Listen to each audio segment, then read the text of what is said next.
Mardi 6 septembre 2011. Ne vous y trompez pas, nous sommes dans le hall de réception de Metavalor, le hall de réception des biodéchets. Et les premiers qui sont déversés ce jour-là marquent le début de l'exploitation de Metavalor et la fin d'un chantier gigantesque qui a débuté 2 ans plus tôt.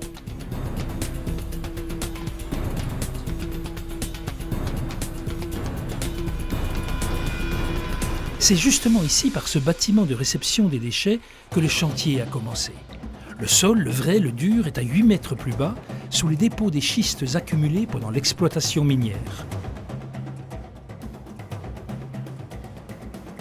C'est donc sur pilotis que sera érigé Metavalor, 384 pieux très exactement, taraudés, ferraillés et emplis de béton pour assurer l'assise de plus de 7000 m² de bâtiment. Pendant des semaines, une armée d'ouvriers va s'activer pour niveler, creuser, coffrer, poser les armatures et couler le béton nécessaire aux fondations.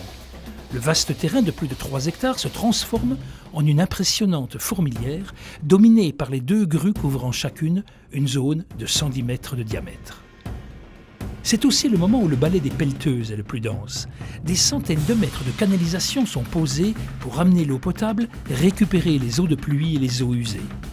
D'autres gaines sont posées pour les réseaux électriques entièrement enterrés. À cette guerre des tranchées semblent répondre des milliers de fers à béton qui hérissent le terrain.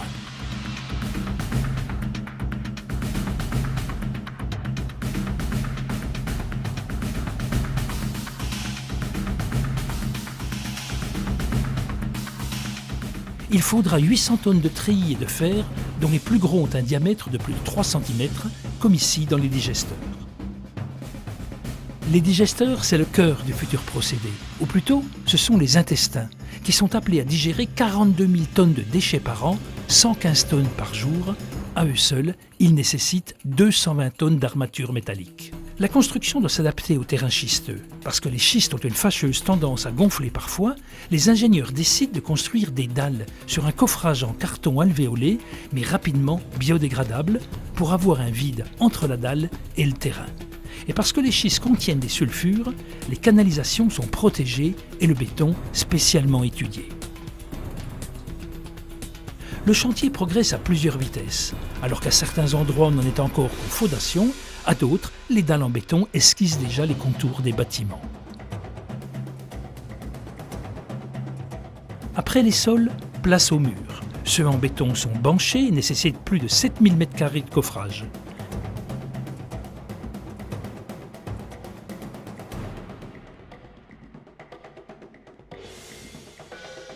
Les premiers bâtiments commencent à laisser deviner leurs fonctions. Ici, la réception, là, le tri, et toujours les digesteurs et leurs murs de 40 cm d'épaisseur.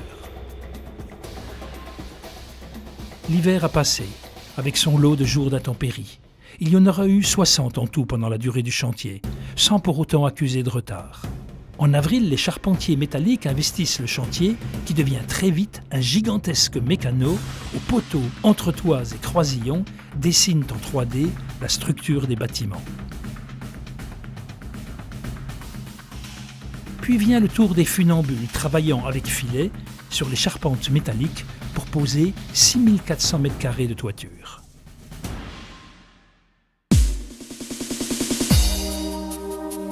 Ce même mois d'avril marque une étape dans le chantier, un grand moment, celui de l'arrivée des axes des agitateurs des digesteurs. Des monstres de 33 mètres de long, acheminés de Liechtenstein par convoi spécial et qui viendront trouver leur place au millimètre près dans les digesteurs. Les Hollandais sont à la manœuvre. Si la majorité des fournisseurs et de la main-d'œuvre est locale, on croise cependant beaucoup de nationalités sur ce chantier. Portugais, Suisses, Suédois, Turcs, Allemands, on recense 30 corps de métiers différents. À eux seuls, les bureaux en accaparent 14, du maçon au peintre, en passant par le carreleur et l'électricien.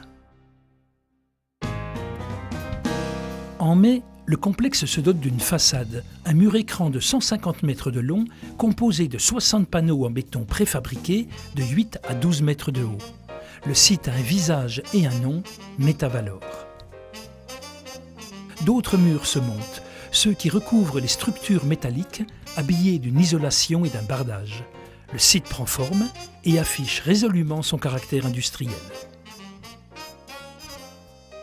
La méthanisation s'opérera dans les digesteurs dont on commence à percevoir clairement la fonction de ces cuves étanches, supportant jour et nuit 3600 m3 de biodéchets.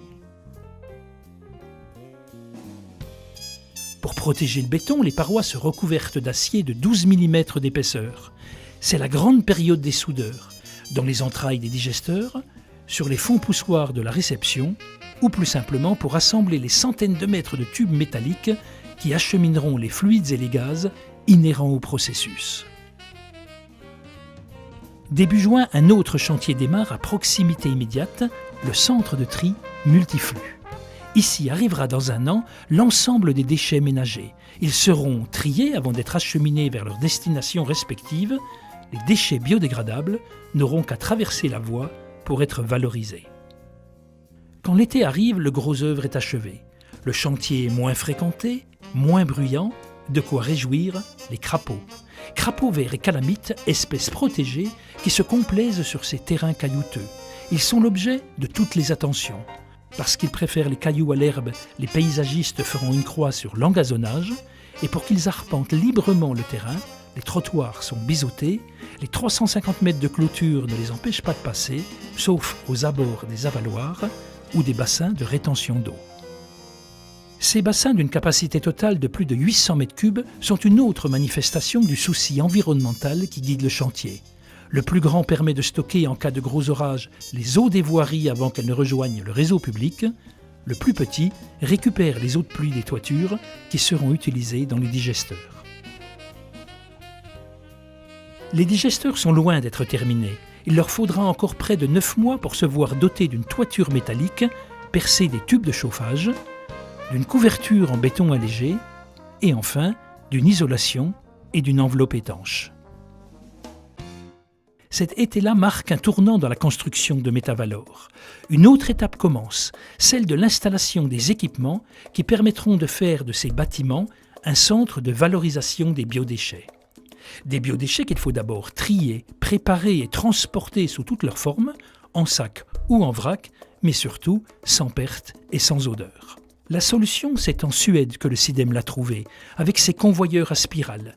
Plus de 800 mètres de spirale sur l'ensemble du site constituent la colonne vertébrale du circuit que suivront les biodéchets avant de devenir méthane et compost.